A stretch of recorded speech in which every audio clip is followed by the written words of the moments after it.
Is financial advice really a scam? Well, these are the 4 reasons some Kiwis think so, and honestly, some of them aren't wrong. Because as you're about to see, some Kiwi financial advisors have stolen over $15 million from their clients, which is why in this episode of the Property Academy podcast, you're going to learn the 4 reasons some New Zealanders think financial advice is actually a scam. And once we break down the 5 different types of financial advisors, then we can reveal the top financial advisors in New Zealand in each of those 5 categories, so you know exactly who to call and who to avoid. Now, what people think that financial advisors do and what they actually do are often 2 very different things. So I'm not sure if I've told you this story, but I was once in Rotorua, and back when my wife was trying to impress me, because it was early days. She was trying to impress you. She organised it. This was back early days of dating, right? She organised us to go to Rotorua, and which is obviously Queenstown of the North Island. And as a Christchurch girl, she hadn't really been there. And she organises this scenic flight over the lake, which is really nice. And we get talking to the pilot, and he's saying, oh yeah, the cost of living's really hurting a lot of people. You guys are both in financial advice, because she's a financial advisor. I obviously record this show with you. You guys must be really busy. And I suddenly thought, oh. He thinks you're a budgeter. He thinks that a lot of financial advisors are like budgeting advisors who help people who are in trouble financially. And the truth of the matter is that's maybe one small part of financial advice, but that's not really how it works. So what do financial advisors actually do, I guess? I think the thing you got to understand is there is the term financial advisors and financial advice covers a whole group of different people with different categories or areas of expertise. So, for example, you've got mortgage experts, so mortgage advisors, insurance advisors, investment advisors, so shares, managed funds, property investment advisors, you know some of them, and then of course you do have budgeting advisors, and often you might have a company where you've got different people that specialize in these different areas, but I think it's very uncommon. I can't even think of anyone nowadays that gives advice on all of these different categories. Do you know something else I've noticed is that typically investment advisors who work on like shares managed funds really don't understand property. 100%. And a lot of the property advisors don't really understand shares and managed funds to a great degree. And often they've got conflicts where the investment advisor wants you to sell your property so that you can take your money and invest it with them. Yeah. And the property investment advisor says, no, you don't want to invest in shares. You want to put your money in property and invest with me. It's interesting because there is a company which I know does give property advice and advice with shares. And I know that they have they end up confusing clients and also having a bit of conflict internally because of this push and pull with different incentives, I suppose, right? And I suppose the hard truth is that most advisors don't often work with people who have no money at all. And it's not because they're heartless, but because of how they get paid. And I'll cover that a little more in a second. But if you're struggling financially, right, you might be better off going to a Citizens Advice Bureau or a community budgeting service. They might have financial advisors, but they might be able to help you more compared to like a for-profit company. And it really reminds me of when I was just out of university. I was struggling a lot financially. I was thinking, I don't really know what I'm doing with my money. I don't think I'm pissing it up against a wall, but maybe I need to get like a financial advisor who can help me. So I approached a company, and it was going to cost $3,000 a year to work with them. And I just thought, but my after-tax income is probably like about 30 grand or not much more. If I go with these guys, that's 10% of my pay.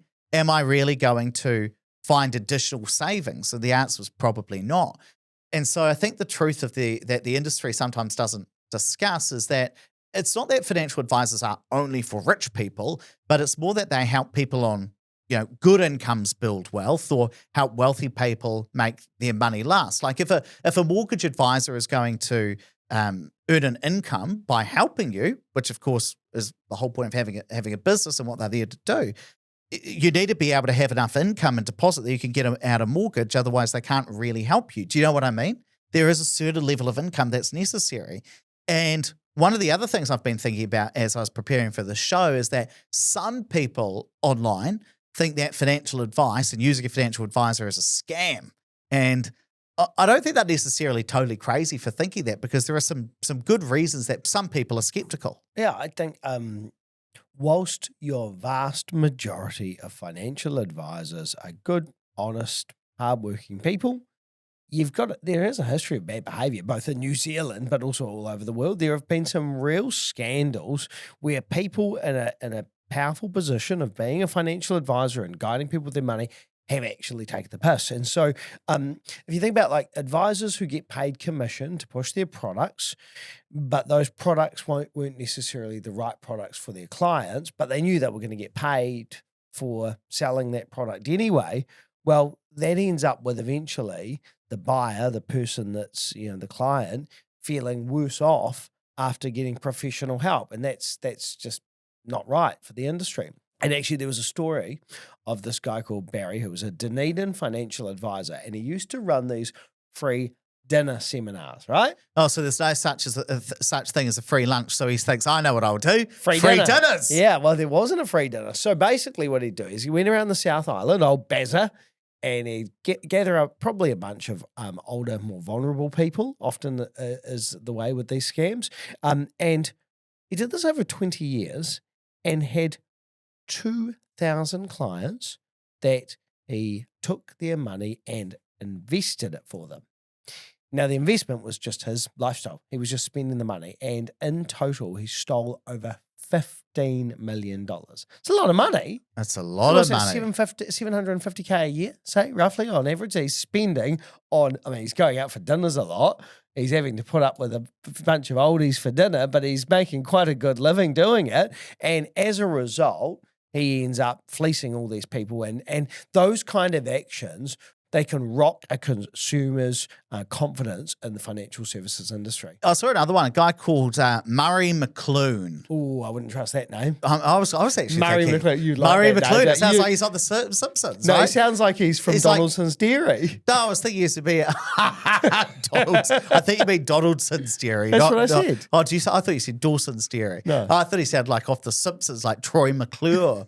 But Murray McClune, who Andrew wouldn't trust, stole $1.7 million, again, from elderly clients. And he told his clients he was investigating it, used it for himself. He pleaded guilty in 2025 and faced up to 7 years in prison. Now, those are obviously some of the most extreme cases, right? I mean, the truth of the matter is most financial advisors aren't criminals, but I think that's an example of why people are suspicious, right? And I think there are some other reasons as well that people might think financial advice is a scam. And I think one of them is the conflicts of interest. Yeah, I think that sometimes people assume that advisors are just salespeople in disguise. And in all honesty, sometimes that is the case, right? If the advisor gets paid when you buy something, it is completely natural and fair to wonder, well, is the advice I'm getting neutral, right? Are they telling me that is a good idea because of their incentive of making money in this transaction, or is it genuinely a good idea and they're being paid? Well, typically there are like 3 ways that financial advisors get paid, right? So number one is they charge a percentage of what you invest. So if you go to a share or a managed fund advisor and you give them $500,000, generally speaking, they're going to charge you say a 1% management fee every year. So that's going to be $5,000 to manage your $500,000. And the more you invest, the more money they earn. The less money you invest, the less they're going to earn. Then the second way are commissions, right? Which is kind of what you were talking about before when they recommend a product. Now, when we say product, it might be a managed fund, it might be a mortgage, it might be insurance, it might be lots of different things, right? But how does that work? So say you go to an insurance advisor and you say, I want some life insurance, I want some income protection, I want some redundancy cover. Now, that insurance broker is not going to charge you a fee, generally speaking. They're going to package everything together, send it off to an insurance company, get you a quote, you'll sign off on the quote, you'll apply, get the policy issued. Now, for introducing you to that insurance company, the insurance company will pay the broker a percentage of your spend. And so because of that commission, you could, again, think, well, are they telling me it's the best company or is it the one they're going to get paid from the most? Well, the thing there, I mean, it's all with pros and cons. I mean, the good news is you don't have to pay them then, right? Like, oh, cool, I got some financial advice and it's free to me. It's no cost to me. Yep, they're getting paid somewhere else, but it means that I don't have to pay them for that service. But there's one more way that some people charge. Yeah, number 3 is when you just get charged a flat fee to have a plan created. And it's less common, but often used by budgeting advisors. And so this might be, I go to Ed, let's say he's an expert in budgeting and says, right. I'm not, by the way. Yeah, he's definitely not.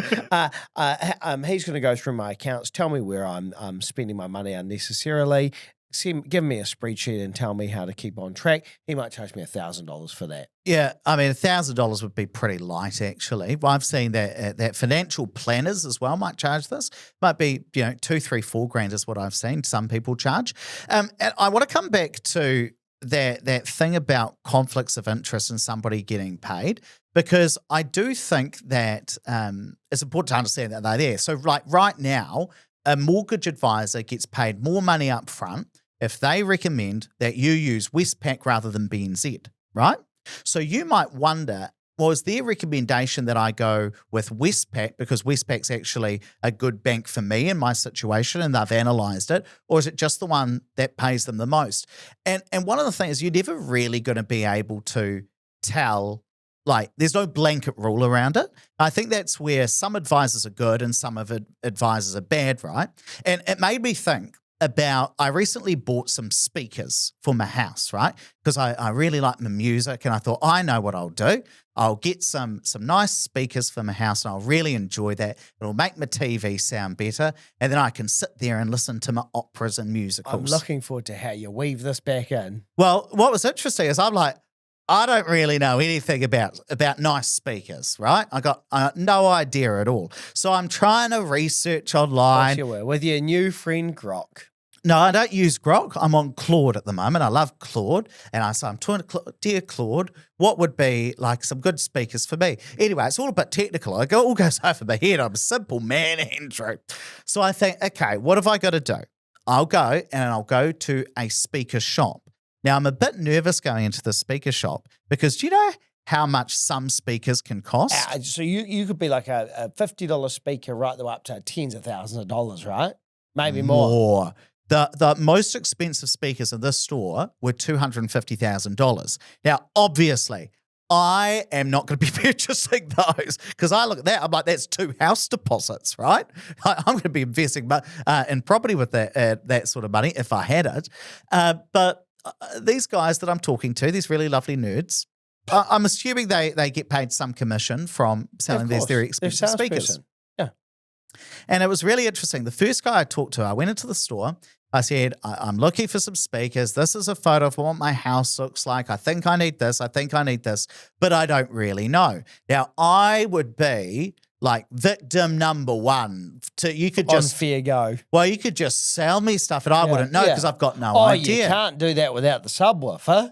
You won't get any satisfaction without a tuba. What's it? I did buy and the special cable. Well, I did buy some special cables. But here's the interesting thing: the first guy I talked to, I was like, I smell a rat because the first thing he said is, "Why don't you buy these?" Now, did he not ask you any questions? I kind of said, I was like, well, I need to get an understanding of what are some good speakers. What about these? Well, what's suspicious so far? So $7,000. Oh, I was like, so first question I want to know because I'm cheap. How much are they? $7,000. I'm like, absolutely bloody not. Anyway, do you know what? The other thing is, these speakers were so tall, they wouldn't even be able to fit in the area that I wanted to put them in. Well, how's Stephen supposed to know that? Because I showed him and I told him. And for a whole heap of reasons, I was like, I just think he's not trying to find out what's right for me. He's trying to get sell a big commission. And there was some special deal on these Dyn Audio speakers, and I'm like, I just smell a rat. Anyway, I go away and I do my measuring, and I come back. I think it was the next day, and you find someone else. I talk to another guy. Now, this guy, he is very interested in where you're going to put it and where's it going to be and how high is it going to be. And okay, based on on your specific lounge, I think it's going to be this and this. And okay, but should I buy a bigger speaker? No. These ones will be right for your budget, right? Do I need to think about cables? No, talk to this other installer that we use. Buy your cables off him, because then you're not going to buy too much. Because if you want me to get the cables for you, I might get you ones that are too long. He'll cut it to size, blah, blah, blah. And it just made me think us Kiwis have a really good, this is a really long-winded way of saying us Kiwis have a really good bull detector, right? We can often tell if somebody is just trying to sell us more things or whether they are trying to genuinely help us. And it is a bit gut feely. It is a little bit based on the vibes, but I do think we are good at trying to figure out, is this person interested in trying to help me make a good decision, or are they more interested in selling me this product? Do you know what I mean? Yeah, and I think the other part to that is exactly what you did. In New Zealand, we've definitely got this DIY mentality, and we think we can probably do it ourselves, which is why you went on to see your mate Claude first before you went to talk to an expert. And between, YouTube and finance influencers and TikTok and Reddit, there's this whole generation who think they don't need help. And honestly, for simple situations, that may very well be the case. Like, the reality is, Ed probably could have applied his a mental Paris and gone and bought some speakers. It might not have been right, but they would have been okay. He's not going to be financially crippled over it. So if you think about, if you're 25, you're single, you got no kids, you're earning $70,000 a year, buying a house is probably a wee way off. You probably don't need a whole ton of insurance. You probably don't need a complex structure around, a whole lot of things. So maybe you don't need a financial advisor necessarily if you're diligently just putting money aside and you want to know, what kind of KiwiSaver fund am I in. You could probably figure that out yourself on the internet, if that's what you wanted to do. Not saying not to get advice, because if you want to, absolutely. But if you just want to do it yourself, then sure, you probably can in that situation. But if, you're 50, you've got your house paid off, you've got some money in managed funds, you've got a bit of a KiwiSaver now, you're wanting to buy an investment property, you need some tax advice, and you want to make sure that you've got your affairs in order, like wills and trusts and enduring power of attorneys, you probably need some advice now, because it's way more complicated, and getting it wrong has way more lasting implications financially than paying for someone to help you through that. Well, I think the fourth reason why people are sometimes skeptical of financial advisors and might think that it's a scam is that sometimes there are high fees and it can be hard to measure what they're actually doing. So let's take that example of, a $500,000 investment in managed funds. It pays someone $5,000 a year. And if they're charging you an advisor fee rather than a fund management fee, that's going to be plus GST. And you might not see exactly what you're getting for that, right? And so if you look to them like, I'm not really sure what I'm getting, it's pretty easy to label the whole industry as scam, even if the advice stopped you from making dumb decisions, because you can't see the value of, oh yeah, I didn't make that dumb decision and lose 20% of my money. But if someone is really skeptical, should they even bother with a financial advisor? Because I'm inclined to think maybe if you're that skeptical of financial advisors, just don't use one. No, I agree with that. I think sometimes people need some real encouragement to maybe get out of that mindset, because it's going to be a self-limiting mindset if you're just skeptical of everyone, particularly experts in their fields. But if you just don't trust the advice that you're going to get from a financial advisor, well, you're going to be paying for something that you're not going to follow then you're going to resent the advice because you're paying for something you're not using. So probably my personal opinion is if you really don't trust the industry or financial advisors, don't pay for it. But be aware that, if you suddenly start making, you set up your own shares as account and you start making some trades, if you start to realize, actually, maybe I don't know as much as I thought that I did based on watching something on TikTok, maybe then you go back and see a financial advisor before you get yourself into too much trouble. Well, I think that's where it reminds me of the personal trainer good old Tim. And I know what you're thinking, how am I going to weave this back in? But for years, I went to the gym consistently from the time I was 20 till about the time I was 29. Now, I'm not sure if you remember what I looked like, Andrew, but it was not a pretty sight, and it was probably worse than now. And I don't know what I was doing for 9 years. I think I kept the weights the same for 9 years. You would have just pranced around, listening to your podcast. I used to listen. Chatting to people. Well, that was the good thing about not having a PT for all those years. No accountability. I used to listen to so many podcasts. But, it wasn't until I got a personal trainer where they make you do different exercises or say, no, you need to go up on the weights or, restructure your how you're doing this, that I actually started to see actual results in terms of putting on some more muscle or feeling fitter. And it's because they put the program together, they make you have stricter form, but it's the accountability. Like, I would not turn up to the gym on a Saturday morning if Tim was not waiting there for me to say, well, where are you, right?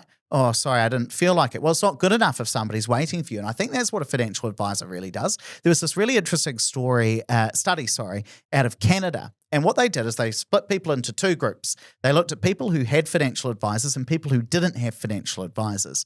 And they adjusted for different factors well, maybe people who are slightly richer might decide to use a financial advisor compared to people who are slightly poorer. And so they adjusted for all of this. And they said, look, if somebody uses a financial advisor, on average, they end up with 3.9 times the wealth after 15 years compared to if they don't use a financial advisor. Now, I don't think, in my bones, that it's because the financial advisor makes you beats the market 4 times more than you would. I don't think that they have 4 times as good decision making as you necessarily, though they might actually. But I don't think that's just what's going on, that they're able to really beat the market or beat what you could do. I think it's because you make different decisions. You invest more, right? Maybe rather than taking a mortgage out against your house to buy a boat, you start investing more instead. Or if you've saved up some money to go on holidays, maybe you don't blow it all on a holiday, you invest some of it instead. And so you start to make different decisions compared to if you didn't have one at all. And to me, it's a bit like the personal trainer where you do more reps, more repetitions of the movement because the PT is standing there saying, you've got another one in you. And I think that's why it's I think that's why there's that difference in that Canadian study. But I also want to count down the top financial advisors in each category. Now, obviously, this is based on our opinions and who we tend to work with because we trust them. But based on your experience, for mortgage advisors, say, who are your top advisors? So mortgage advisors, obviously Opus has a mortgage division. I'm not going to throw us in there because it's just a little bit too biased, but Squirrel Mortgages, who are a nationwide company, they're amazing. Tony Mounts Mortgages in Christchurch, Roost Mortgages in Queenstown. There's some great loan market brokers scattered throughout the country as well. These are the ones that are coming to the top of my head. Okay. What if we were talking about, say, investment advisors who focus on managed funds and shares and those kinds of investments? So for managed funds, I really like Darcy Unguro, Radical Investment. We've actually been on his podcast a couple of times. He's just a really interesting guy, and I think people would resonate with him. Yeah, he's from the NZ Everyday Investor podcast. A second one, without being too biased, just because I want you to have the best possible people to go to, and so long as you understand the bias, Ed's wife, Angela McKnight now, she's just started Frank Wealth, and I've been referring to Angela, a lot of my clients with cash to invest for a while now, and everyone loves her, so I've got to put Angela on the list as well. I mean, that's nice of you, but you didn't have to do that. But for insurance advisors, but you'll be on her Christmas card list. Now, for insurance advisors like personal insurance, business insurance, again, I won't put our company, Opus Insurance, on there, but Axico, I find very good. A guy called Simon Yarrell out of Christchurch. Also, Guy Buchanan from Buchanan Financial Partners. And then we've got to talk about budgeting advisors. These are the people who help people manage their money. Now, there aren't too many of these around, but EnableMe is probably the best known. I will say they are on the more expensive side, but I also know that some people have had really good results with them in their past, even though, it's important to know that their founder, Hannah McQueen has sold the business. It's now owned by AMP, that big Australian company. But if you're looking for a kind of smaller company, David Smart from David Smart Co. is another one to look out for. And then we've just got property investment companies. But this is a bit of a harder one, right? Yeah, this is a hard one. We are biased in this one completely because Opus Partners, our company, is the largest and probably the most established property investment company in New Zealand. There have been other ones that maybe aren't around so much anymore. Propeller's gone now positive. I don't think are doing really much anymore. But there are, depending on what you're looking for, you can just go and buy a property from a real estate agent. If you want the advice piece, the financial advice piece, that one probably is us. Yeah. Now, financial advice, it's probably not a scam, but I think bad financial advice and bad financial advisors can be, which is why we wanted to actually just give you some names of who we actually use, companies we've trusted in the past. So if you're thinking about, sitting here listening to this, thinking, I just want someone to run my numbers and tell me what's realistic. Well, that's what some of those financial advisors do. And if you're specifically looking for like property investment advice, then you can always book a free session on the Opus Partners website. I'll drop a link down in the description where you can book that in. So now you know the truth about financial advisors in New Zealand and which ones are actually worth using. But there's still a big question. Do property investors even need a financial advisor at all? Well, that's exactly what I break down in this next video. Click the video on your screen to watch it now.